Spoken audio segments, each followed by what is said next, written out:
Glória a Deus. No começo eu perguntei quem estava feliz com Jesus, não foi? Agora eu quero perguntar quem já sentiu a presença de Deus essa noite.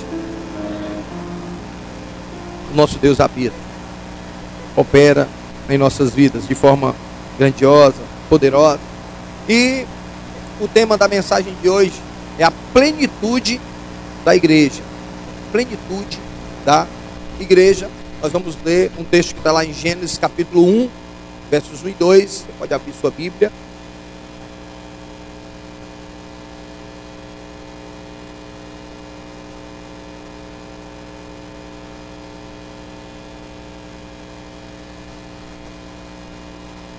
Vamos ler alguns textos. Gênesis 1, 1 e 2, Gênesis 1, 27, Gênesis 2, 8 e Gênesis 3, 8. Você deixa aí em Gênesis, né, aberto e vai dar certo.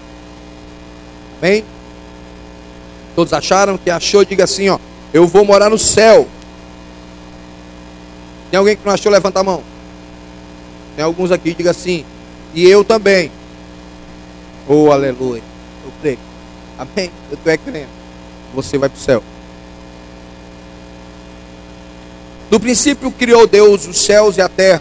A terra, porém, estava sem forma e vazia, e havia trevas sobre a face do abismo, e o Espírito de Deus pairava sobre as águas.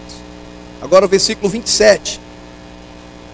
Criou Deus, pois, o homem à sua imagem, e a imagem de Deus o criou. Homem e mulher os criou. Agora capítulo 2, pula aí a página para o capítulo 2. Capítulo 2, versos 8. E plantou o Senhor Deus um jardim no Éden, na direção do Oriente, e pôs nele um homem que havia formado. Agora você abre no capítulo 3, e o versículo é o 8. Só virar a página. 3, 8. Quando ouviram a voz do Senhor Deus, que andava no jardim pela viração do dia. Amém? Glória a Deus. Repita comigo: pois Deus criou o homem à sua imagem e semelhança. Deus andava no jardim. Glória a Deus. Deus andava no jardim. Agora diga: Deus criou o jardim. Glória a Deus. Louvado seja o nome de Jesus. Então, já deixa muito, muito claro e expresso que o Senhor habitava no jardim com o homem. Isso fica muito claro. Isso está logo, está claro, nós lendo a palavra. Amém? Lendo a palavra, que Deus habitava no jardim. Era desejo de Deus estar ali no jardim com o homem. Deus sentia prazer. Deus sentia alegria em estar no jardim com o homem. Eu quero explanar logo nesse sentido, que Deus sente prazer, né? Deus sente prazer em estar com o homem. A Bíblia diz que o homem, ele é a pedra da coroa da criação. O homem é a coisa que Deus fez com maior alegria. E a Bíblia diz que Deus fez todas as coisas e viu que era bom. Mas quando ele criou o homem, né, ele disse que era muito bom. Que era muito bom. Então, Deus sente um enorme prazer em habitar com você, em ter intimidade com você, em conversar com você. Pastor, aí você pode dizer para mim: mas pastor, isso é muito complicado, isso é muito difícil. Como é que pode, pastor? Como é que eu, comedor de feijão com rapadura, gosto de feijão, sou eu mesmo, todo dia eu como feijão. Oh Jesus, se for um feijãozinho bolatinho, assim com um pedacinho de bacon dentro, nem falo. Oh, negócio bom, medão. É bola assim, uma farofinha de lado, é muito bom. Então, como é que Deus fala comigo? Como é que eu vou ter esse contato? Como é que eu vou entender que Deus, Ele fala comigo? Ele diante de todo o seu poder, diante de toda a sua glória, diante de toda a sua plenitude, Deus vai se importar. Deus tem prazer. Ele criou o homem para um relacionamento. Pastor, isso acontece sim. Eu estava até pregando aqui ontem, dando o curso do DLC. A gente precisa dar esse curso logo no começo do ano, para os novos líderes de célula que estão sendo formados. Então, eu já corri. Então, aí eu digo para os irmãos, eu estava aqui falando e analisando, porque eu estava dizendo, aí Senhor Jesus, tem um negócio errado aí. Eu subo aqui em cima do púlpito, tu me usa.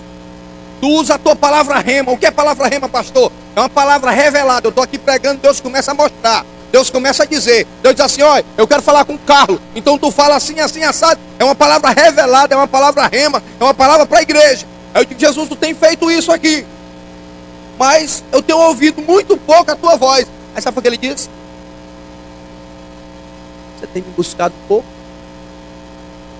Pastor, o senhor é doido mesmo. Eu sou de um negócio desse. O senhor mesmo, eu digo.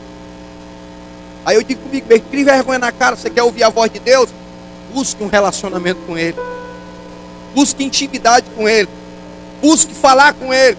Porque Deus, Ele não é homem para que minta, nem filho de homem para voltar ou retroceder aquilo que Ele disse na sua palavra. Lá em Jeremias Ele disse assim, se você falar comigo, eu falarei com você. Eu farei com você coisas tremendas. Eu lhe revelarei coisas que você nem sabe e nem conhece, porque assim é a minha vontade. Então, querido, Deus, o Deus autossuficiente, não tem carência ou necessidade alguma. Nós entendemos isso. Mas Ele tem anseio e desejo. Ele tem anseio e desejo. Deus não tem, Ele é autossuficiente, Ele não tem carência ou necessidade de nada. Mas Ele anseia. Ele tem anseio, Ele tem desejo. E Deus nos formou por desejo, por anseio. Foi por isso que Deus te formou, por desejo. Ele desejou isso. Ele desejou alguém. Ele desejou, ele teve anseio, amém? Para criar o homem. Deus desejou ser representado por alguém, por um povo. Deus desejou isso, ser representado na terra. Ele poderia ter feito da maneira que ele quisesse. Ele poderia ter vindo aqui e ele mesmo se representar. Mas ele desejou isso. Ele desejou um povo para lhe representar na terra. E esse povo é a igreja hoje. Você é representante de Deus. Você é embaixador de Cristo aqui na terra. Deus desejou isso. Dá para você compreender até aqui? Deus cria um representante terreno com um DNA divino. Gênesis 2:7. Deus criou o homem à sua imagem. Olha que coisa interessante. Deus criou o homem à sua imagem conforme a sua semelhança. Amém? Deus, ele desejava um representante terreno, mas com o DNA divino. Isso é grandioso, isso é poderoso. O que eu estava falando agora há pouco, eu vim entender isso quando eu tive esse contato, quando eu tive, quando eu realmente fui apresentado para Jesus. Então por isso que Deus deseja um representante. É para que nesse representante possa apresentar Ele para outras pessoas carentes e necessitadas. Você conhece alguém carente? Você conhece alguém necessitado? Você conhece alguém que não tem amor? Você conhece alguém que não tem paz? Você conhece alguém que não tem emprego? Alguém que sofre? Então Jesus quer usar você como seu representante para dizer: eu posso mudar a história, é a vida dele, em o meu nome. Dá para entender? Dá para compreender isso? Então Deus desejou isso. Então Deus quer esse representante. Deus criou uma casa, um jardim. Deus criou essa casa, um jardim, para que nós pudéssemos habitar com Ele. E Deus cria, né, um casamento, né? A Bíblia diz que o homem viveu o ápice da plenitude lá no jardim. O homem viveu o ápice da plenitude. Você imagina o homem no jardim que Deus criou? Eu gosto de conjecturar. Eu gosto de viajar na história. Aí você fica imaginando o jardim do Éden. Dá para imaginar o jardim do Éden? Lá tinha tudo. Lá você não precisava trabalhar. Eu falei nesse tempo com o Simão. Tá na Europa, né? Foi para a Europa. Está lá em Portugal. Eu falei nesse instante com ele: ei pastor, eu estou com 5 roupas aqui. Tá 8 graus. E eu estou tremendo os queixos. Aí você imagina aí o homem na plenitude com Deus, no jardim, nu, sem roupa, e não sentia frio, não sentia carência de nada, e lá tinha tudo que era necessário.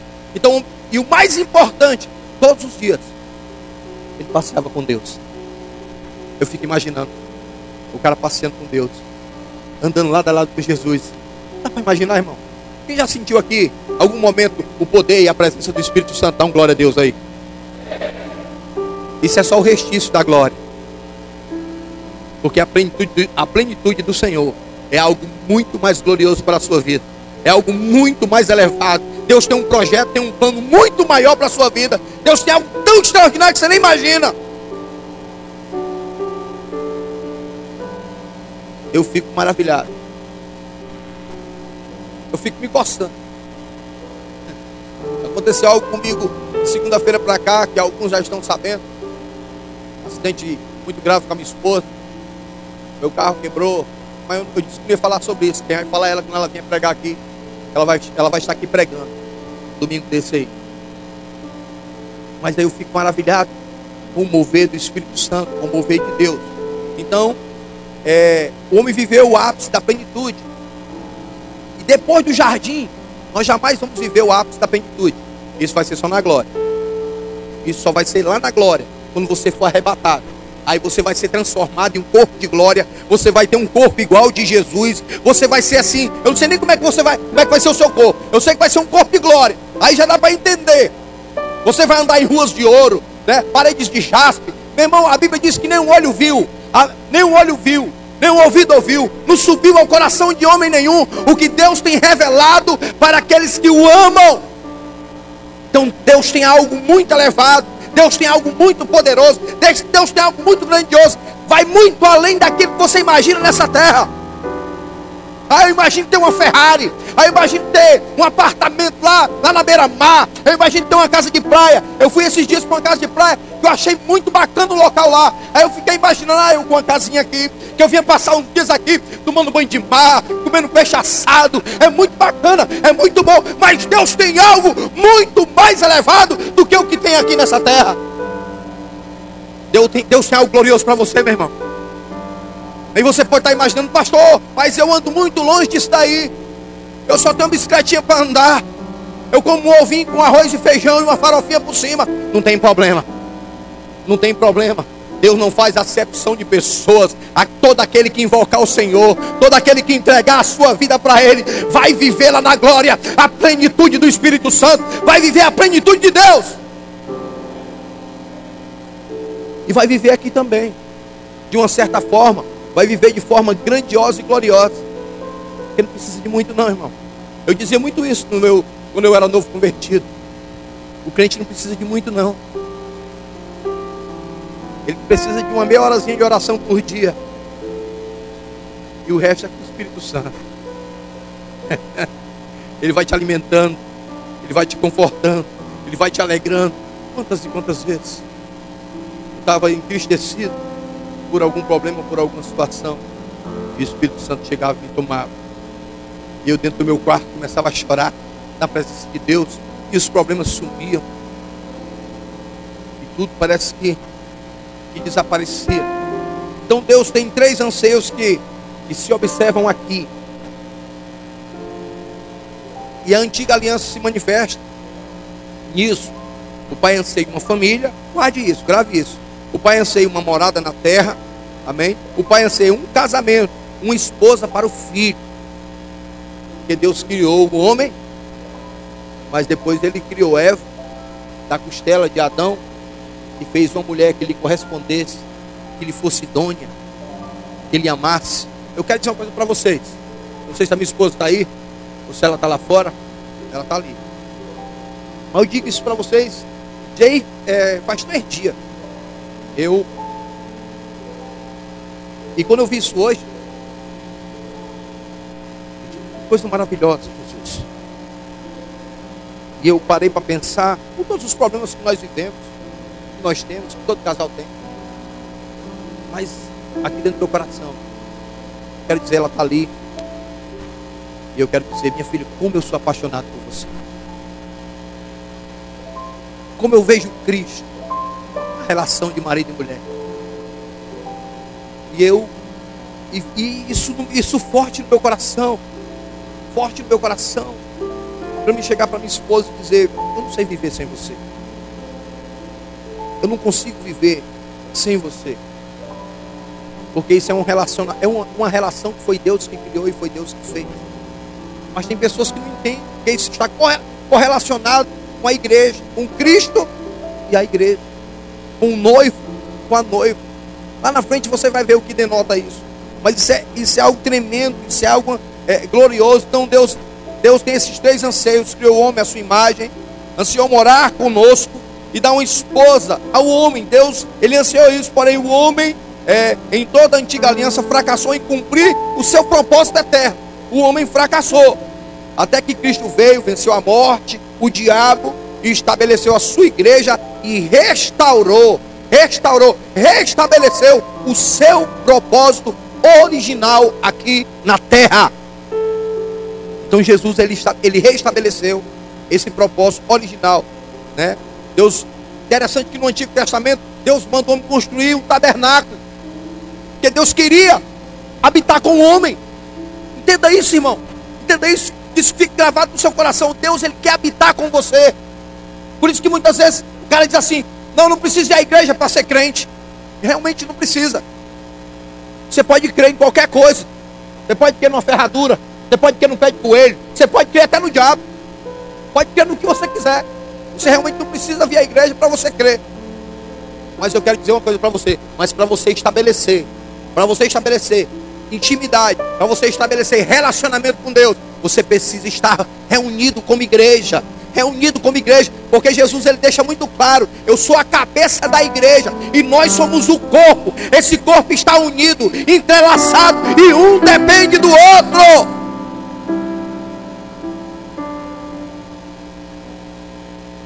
Tem umas coisas que as pessoas falam, e eu já vi até um negócio interessante.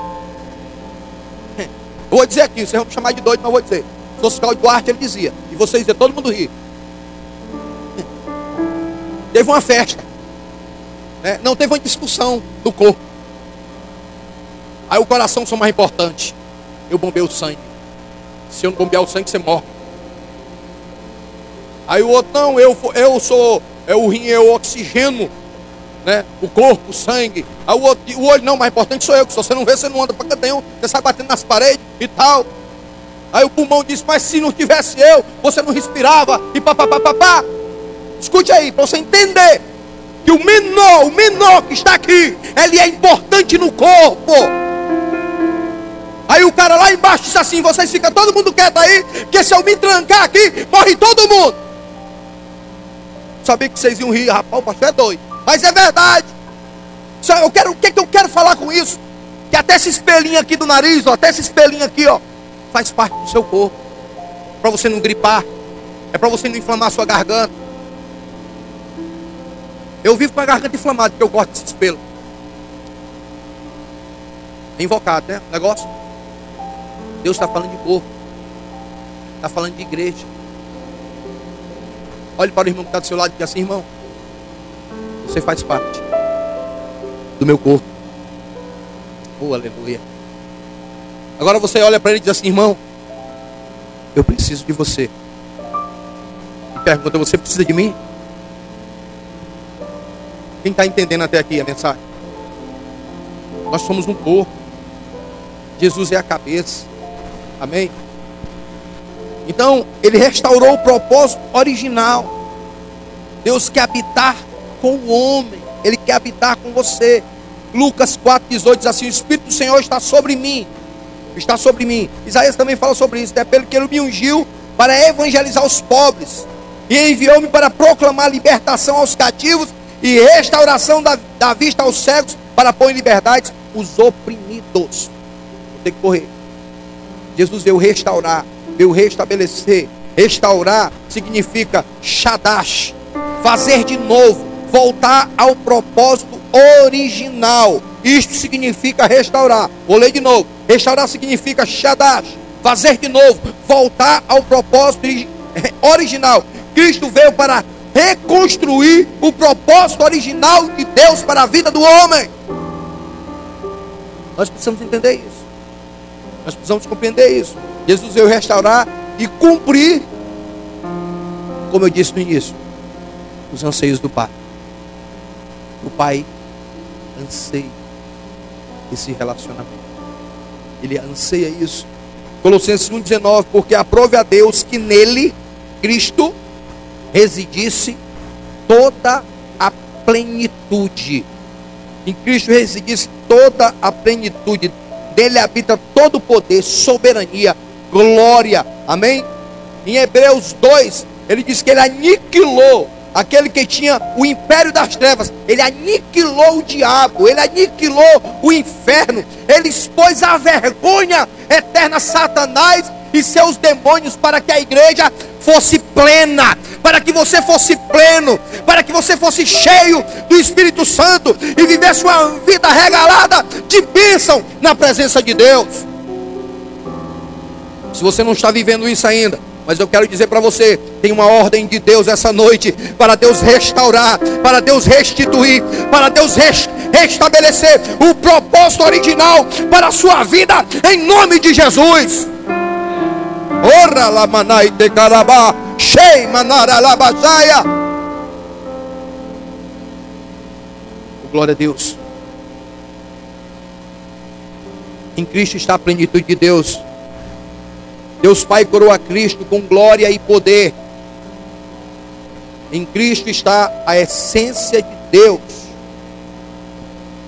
E obtendo toda a essência de Deus, Cristo manifesta à igreja a sua plenitude. A sua plenitude. Colossenses capítulo 1, versículo 24. Se você quiser abrir, abra. Colossenses 1, versículo 24 diz assim: agora me regozijo dos meus sofrimentos por vós, e preencho o que resta das aflições de Cristo na minha carne, a favor do seu corpo, que é a igreja. Olha que coisa interessante. Corpo, que é a igreja.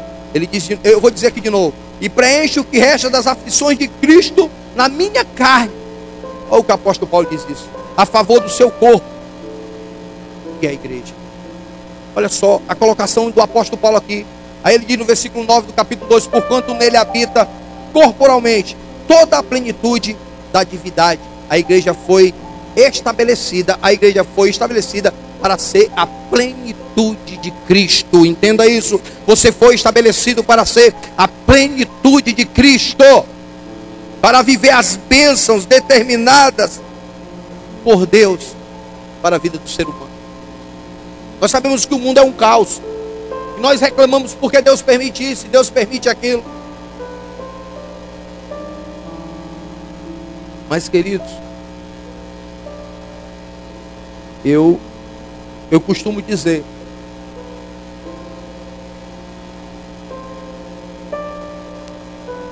e eu acredito que eu vivo a plenitude de Cristo.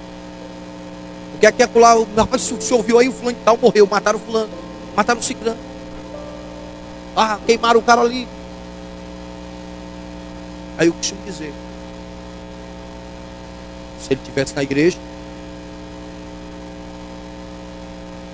muito dificilmente isso teria acontecido. Mas acontece, pastor. São fatos isolados e projetos de Deus que eu não compreendo. Muitas vezes eu não compreendo, porque tem coisas que são para você e para mim, tem coisas que são para o homem, mas tem coisas que são para Deus. E eu digo isso para você: muito dificilmente um cristão, a não ser por perseguição ao evangelho, ele vai morrer de forma drástica. Mas aqui no Brasil isso é muito difícil. Aqui no Brasil nós estamos vivendo um momento de muita tranquilidade. Eu vou dizer agora que tem o irmão Arlindo, o irmão é lindo. Senhor, o pastor quase doido quando ele disse isso, ele orando. Senhor, manda provação, manda luta. O pastor disse: é lindo, vou derrubar tudo aí com uma banda de tijolo, porque para mim já está demais. Está não, querido, está tudo tranquilo. Mas eu digo, na presença de Deus, a fartura de alegria. Muito dificilmente o cara vai vir aqui e me dar um tiro. Eu talvez já tivesse morto se eu não estivesse lá no mundo. Eu tenho certeza absoluta disso. Mas hoje, sobre a minha vida, está a plenitude de Cristo. Amém? Eu como igreja, a plenitude, eu sou representante da plenitude de Deus para as pessoas que estão lá fora. Por ao contrário, a maioria dos meus inimigos, a maioria, vou dar 90%, vou ser gracioso, porque foi quase todos. Depois da minha conversão, depois de me ver como pastor, já vi muitos dizer isso. Eu só acredito que esse cara aí é pastor porque eu estou vendo. E a maioria já veio na minha casa. E eu já fui na casa da maioria para orar por essas pessoas. E Deus estabelecer um novo projeto. E Deus estabelecer, e Deus voltar ao projeto original para a vida dessas pessoas. Que é isso que Ele quer fazer na sua vida, na sua casa. E você não entendeu ainda. Quando você entender a plenitude de Cristo para a igreja, para você, eu quero dizer que aqueles que estão à sua volta serão alcançados. Isso aconteceu na minha casa, foi rápido. Eu ganhei todo mundo para Cristo. Todo mundo. Foi ligeiro. Mas porque eu me derramei no Senhor, eu entendi o propósito de Deus para a minha vida. Olha o que ele diz lá no livro de Atos dos Apóstolos, no capítulo 16, se me falha a memória, é no versículo 8, que ele diz assim, ó: se creres no Senhor Jesus, o apóstolo Paulo e Silas diziam: se creres no Senhor Jesus, será salvo tu e tua casa. A plenitude de Deus é para a sua família, a plenitude de Deus é para o seu bairro, a plenitude de Deus é para a sua cidade, a plenitude de Deus é para a sua nação, em nome de Jesus. Eu ainda creio que eu vou viver uma nação melhor. Antes de eu morrer, nós ainda vamos ter uma nação melhor. Pastor, mas os homens não mudam. Mas eu quero te dizer uma coisa, escuta isso aí, ó. Olha o Espírito Santo falando. Quando eu falo de rema é isso. Eu ainda vou ver isso. Olha o Espírito falando. Ele está dentro de mim. Ele está dentro de você. O mundo pode estar um caos, mas a minha ótica é a mesma ótica de Deus. Eu não vejo caos, eu não vejo problema, porque no céu não tem problema, no céu não tem caos, no céu não tem desemprego, no céu não tem falta de dinheiro. A ótica do cristão é outra. Eu vou ver um mundo melhor com a ótica de Deus na minha vida. A igreja vai ver isso. Você entende isso? O mundo está desabando. Por isso que a palavra de Deus diz, que o salmista diz: caíam 1000 ao meu lado, não é assim? E 10.000 à minha direita, e eu não seria atingido. Eu já falei isso aqui. Quem lembra daquele filmezinho do Papalego? Quem lembra do Papalego? Bibi, bibi. Só os antigos, né? Os novos não tem. O Papalego estava aqui em cima do monte. Aí o lobo colocava um dinamitava um monte. O monte caía todinho. E a pedra que o Papalego estava não caía. Ficava suspensa no ar. Eu digo: rapaz, que negócio é esse? Hoje eu entendo. Isso é para o cristão que vive a plenitude de Cristo. Vão cair 10.000 ao seu lado, vai cair 1.000 à sua direita. Ele não vai ser atingido, ele não vai ser abalado, ele não vai ser nem arranhado, porque o diabo não pode tocar na igreja do Senhor. O diabo não pode tocar nos eleitos e nos ungidos de Deus. Oi!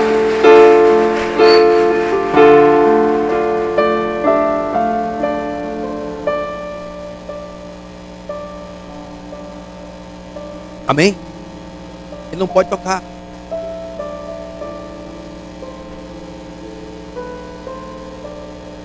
Efésios 1:22, né? Diz assim: pois todas as coisas debaixo dos seus pés, e para ser cabeça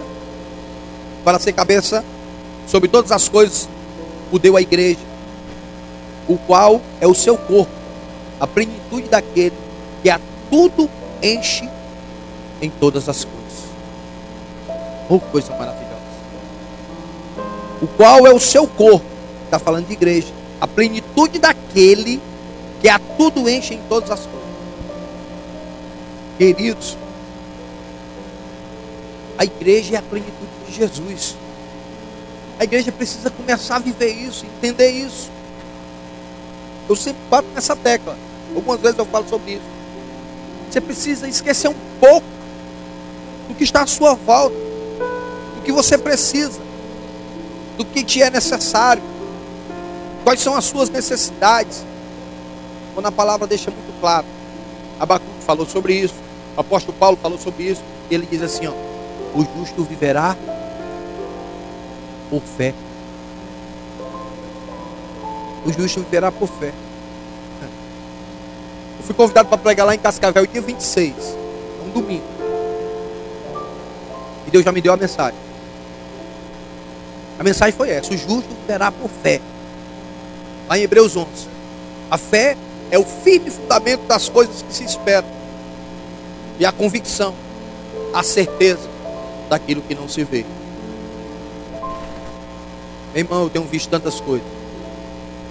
Tenho visto a conclusão que eu vou fazer ali agora, em nome de Jesus, agora, já. Vou fazer ali os 2 andares, um alojamento para mulheres, um alojamento para os homens. Vou fazer a piscina desse lado. Eu estou orando e clamando, já está aqui, para comprar esse terreno todinho de trás, que é do tamanho desse. Porque eu tenho um projeto para cuidar de crianças carentes, para alimentar crianças carentes, para dar educação a essas crianças, para alfabetizar essas crianças. Está aqui no meu coração, e eu tenho certeza que está no coração de Deus. E eu já estou visualizando pela fé. Porque quando eu cheguei aqui nesse lugar, era só cajueiro.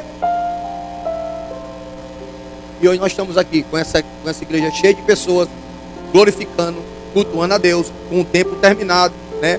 E algumas coisas já sendo concluídas para a glória de Jesus. Então, meu querido, então nós precisamos compreender isso. Esqueça um pouquinho. Esqueça um pouquinho das suas necessidades básicas. E entenda isso. Escute que o Espírito Santo continua falando. Que a tua maior necessidade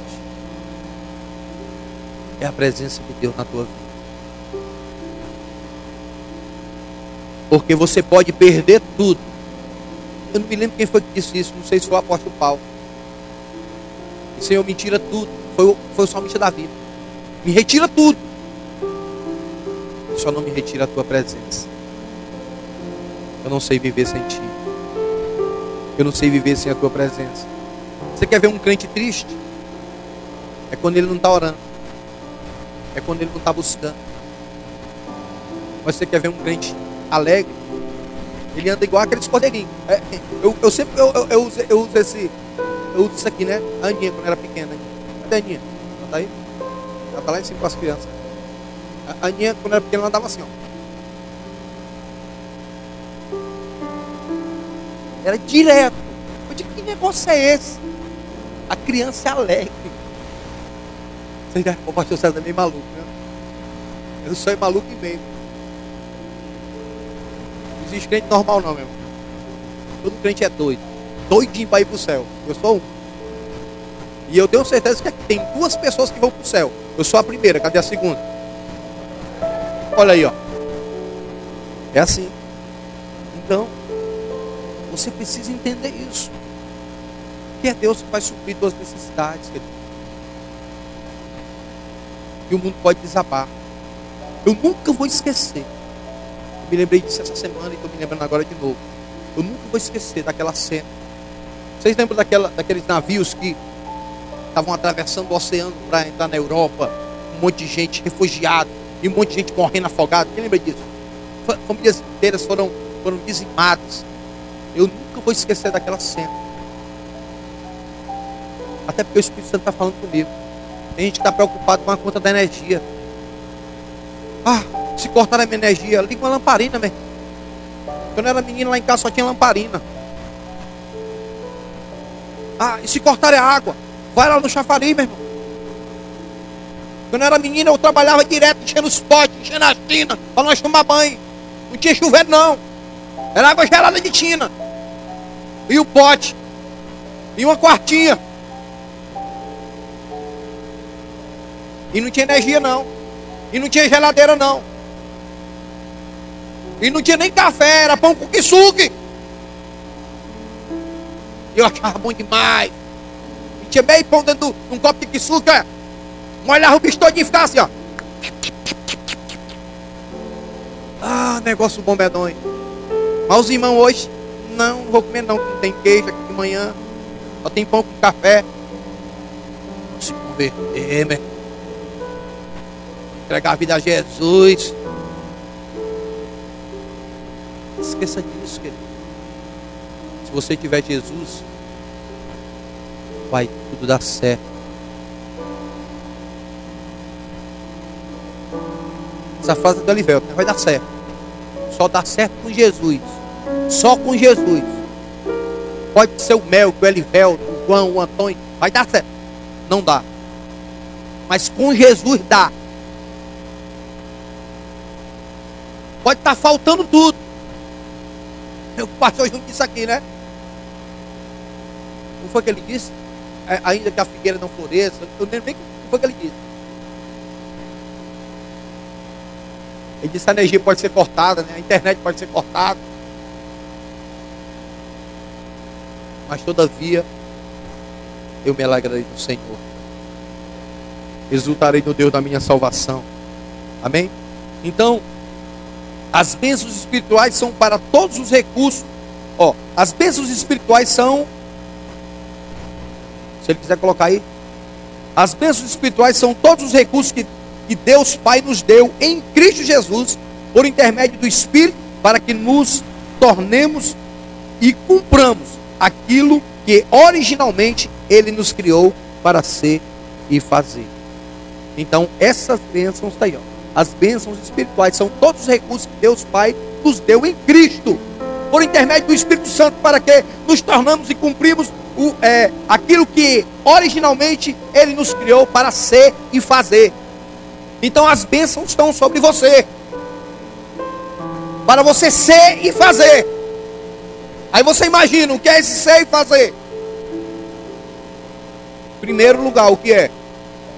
É o teu carro, é a tua casa própria, é a tua esposa maravilhosa, é o teu marido que está orando, é aquela menina que está, eu queria casar com a loura, não, eu queria casar com a morena do cabelo cacheado, não, eu sonho com a ruiva. Aí as irmãs, não, eu sonho com um rico.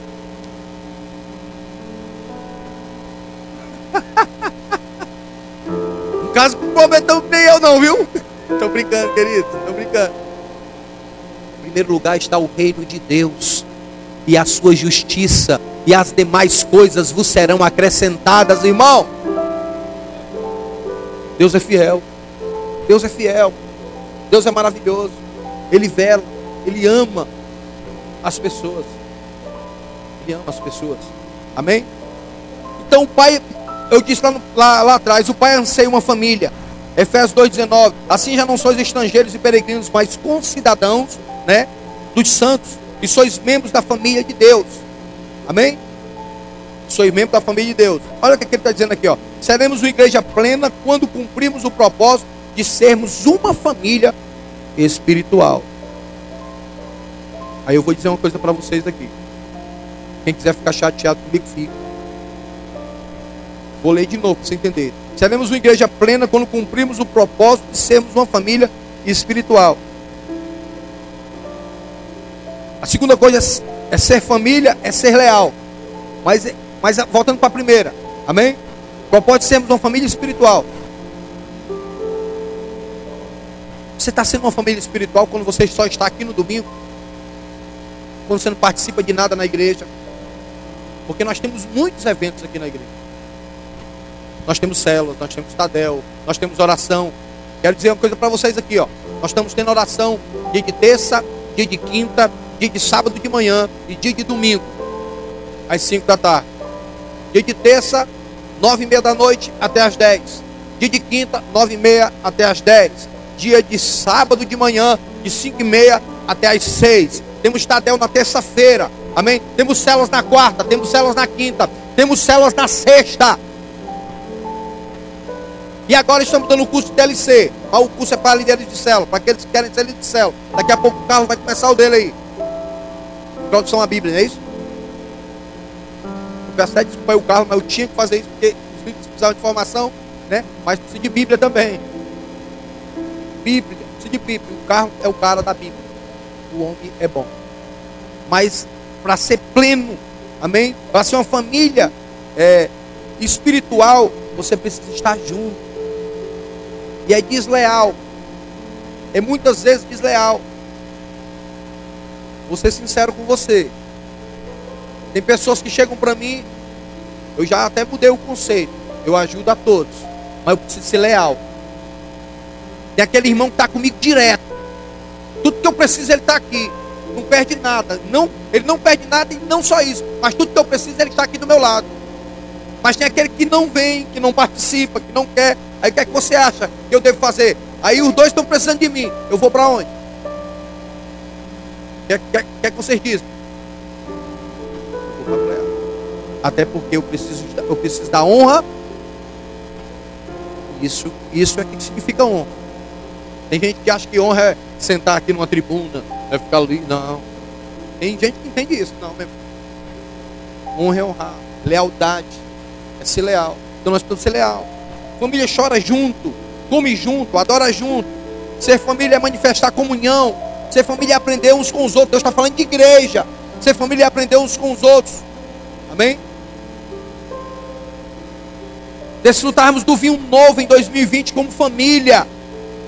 Como família de Deus, recebemos sobre nossas vidas porção dobrada de todas as bênçãos que dizem respeito à vida, amém? A vida e a piedade. Então Deus tem grandes coisas para fazer, mas Deus quer fazer num contexto geral. É por isso que muitos recebem. É por isso que a palavra também de Deus diz: muitos são chamados, poucos são os escolhidos, que não entendem ainda que tem que viver, que precisamos viver como uma família. O Pai anseia uma família. Eu disse isso. O Pai anseia uma família. E Deus não gosta de filho rebelde. Eita, pastor. Não. Rebeldia é pecado de quê? De quê? Eu quero ouvir. Rebeldia é pecado de quê? Feitiçaria. Incrível, né? É o que diz a palavra de Deus, né? Eu não, viu? Também não estou dizendo isso com você não. Tem rebelde aqui não. Mas venha para dentro. Venha orar comigo. Venha participar comigo. Venha ser família. Venha estar junto. Família não é só na hora que precisa, não. Na hora que você quer o benefício. Na hora que você quer o bem bom. Eu gosto de ajudar muito. Para a glória de Deus, eu ajudo muitas pessoas. Mas sabe por quê? Porque eu creio que um dia eu também vou ser ajudado. Eu creio que um dia as minhas filhas serão ajudadas e serão nutridas. Porque eu fui família. Eu tratei como família, tratei como irmão, tratei como pessoas que estão junto comigo. É por isso que eu faço. Primeiro, porque eu amo a Deus. Segundo, porque eu amo as pessoas. E terceiro, porque eu sei que vem um benefício sobre a minha vida. Não falta nada para mim. Amém?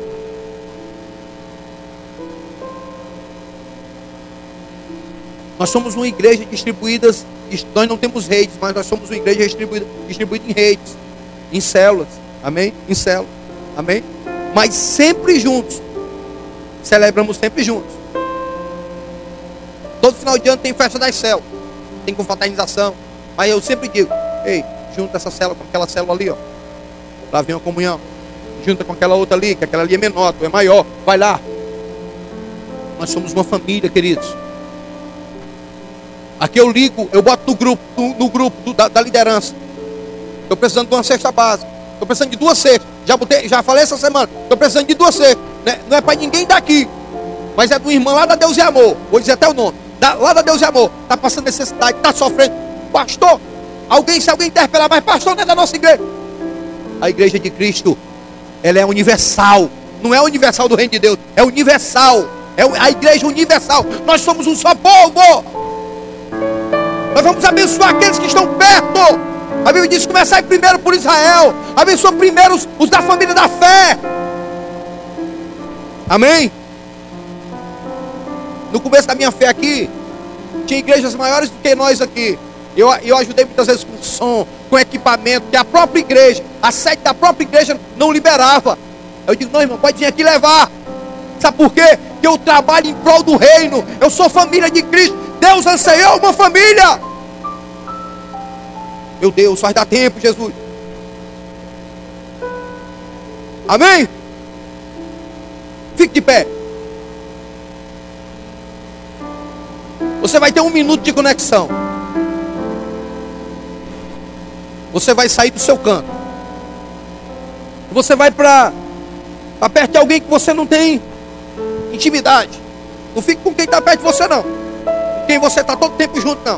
Você vai para uma pessoa que você não conhece, ou que não tem intimidade, e você vai abençoar ele hoje. É 1 minuto, pode sair do seu canto e pode abençoar essa pessoa. Pode profetizar: você é igreja, você é plenitude de Deus. Abençoe essa pessoa.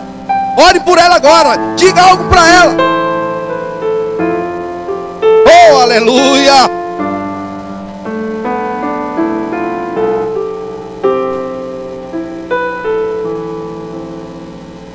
Abençoa, abençoa. Fala para ela. Fala o que você quer falar. Fala o que Deus faria por você. Seja família agora. Sai do seu canto. Fala, irmão, abençoe. Ah, eu tenho vergonha. Seja família de Cristo. Glória a Deus. Oh, aleluia. Oh, Deus maravilhoso. Abençoa o seu irmão aí, querido. Dá um abraço nele. Diga: Jesus te ama. Jesus vai fazer algo na tua vida. Esse ano será diferente. Esse ano vão se cumprir todas as bênçãos de Deus estabelecidas. Deus vai voltar você para o plano original. Volte para o seu lugar. Meu Deus.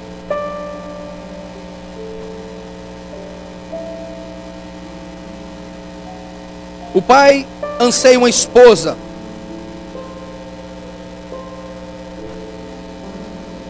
A segunda coisa, o pai anseia uma esposa para o filho. Amém? Ele diz assim: deixará o homem pai e mãe, se unir à sua mulher, e o ambos se tornarão uma só carne. Deus está falando aqui entre Deus e a igreja. Pode sentar. Não precisa ficar em pé não. Eu ainda vou pregar ainda 15 minutos. Quase 20. Meu Deus. Jesus amado. O Carlos sentou primeiro, ficou só mancando ali o Carlos, viu, irmão? Mas o Carlos está sendo família não, mano. O Carlos, ei, irmão, sente aí, meu querido. Amém? Falta 15, é? 5. Tem nem perigo. Não é longe de ser 5. Amém? Então, deixa o pai e mãe se unir a sua mulher, se tornar uma só carne.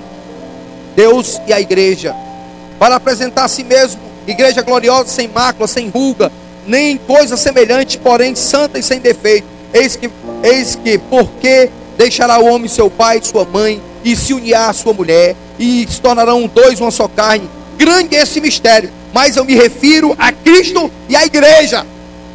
Deus ansiava uma esposa para o filho. A igreja, Deus ansiava essa esposa para o filho, para Cristo, a igreja. Deus queria essa junção. Cristo é o noivo, a igreja é a noiva. Podemos desfrutar da plenitude de Cristo, porque somos um só com Ele. Está lá em 1 Coríntios 6,16. Nós podemos desfrutar dessa plenitude, porque somos um com Cristo. Noivo e noiva. Ser esposa de Cristo significa desfrutar da mais íntima comunhão com Ele. Escute isso. Ninguém tem maior intimidade com uma pessoa do que o seu cônjuge, que o seu esposo, sua esposa. Como igreja plena, desfrutaremos do profundo da intimidade com Cristo. Somos uma esposa santa, santificada pela palavra de Deus. João 17:17. Amém? Estou fechando. Interessante, né? Quando Cristo se refere à igreja. É interessante que Abraão conheceu Sara e ela engravidou. Não foi assim? Amém? Adão conheceu Eva e ela engravidou. E ela concebeu, né? E ela concebeu. E é na intimidade que geramos filhos. Na intimidade que geramos filhos. Neste ano, muitos novos filhos espirituais surgirão. Entenda isso. Você que está liderando, você que está na frente de uma célula, você que tem evangelizado, muitos filhos espirituais surgirão, pois desfrutamos a intimidade profunda com o nosso esposo. Quem é o nosso esposo? Hein? É Cristo. Nós desfrutamos a intimidade com Ele, e nós vamos gerar novos filhos. Olha como Deus fala de é interessante como Deus se refere. Quando você tiver intimidade com Cristo, Ele é o teu esposo. Você vai gerar. O pastor está meio doido. Você vai gerar, você vai engravidar. Novas pessoas estarão sentadas nessas cadeiras, elas não caberão mais. Nós faremos 2 cultos, 3 cultos por domingo, porque a igreja plena tem intimidade com Cristo, e ela gera filhos, e ela gera filhos. Amém? Jesus disse que os fariseus não eram libertos porque não conheciam. João 8,32 diz assim: conhecereis a verdade e a verdade vos libertará. A origem da palavra conhecer vem da intimidade sexual. Olha como é interessante. Vem da intimidade sexual, marido e mulher. Jesus estava dizendo que eles não tinham intimidade com ele, por isso não eram libertos. Olha como é interessante. É algo íntimo mesmo, irmão. Aí por isso que eu disse aqui, o amor que eu tenho pela minha esposa, isso é algo tremendo, irmão. A intimidade sexual. Eu digo isso para os irmãos sem ter vergonha de nada. Eu sinto prazer em estar com a minha esposa. Eu tenho 30 anos com ela. Parece que quando eu beijo a minha esposa, foi a primeira vez quando ela tinha 16 anos. Eu sinto prazer. Da mesma forma, Jesus está se referindo à igreja para gerar filhos. Esse amor, por isso que Deus não compactua com divórcio. Deus não compactua com adultério. Por isso que ele diz que os adúlteros não herdarão o reino. E aí tem pastores, tem homens de Deus, se dizem de Deus, brincando com isso. Isso é uma intimidade grande entre Cristo e a igreja. Por isso que você tem que ser fiel a Cristo. Ele não aceita adultério, ele não aceita adúlteros, ele aceita aqueles que são fiéis a Ele. Isso é muito forte, irmão. Isso é muito profundo. Pode subir o louvor.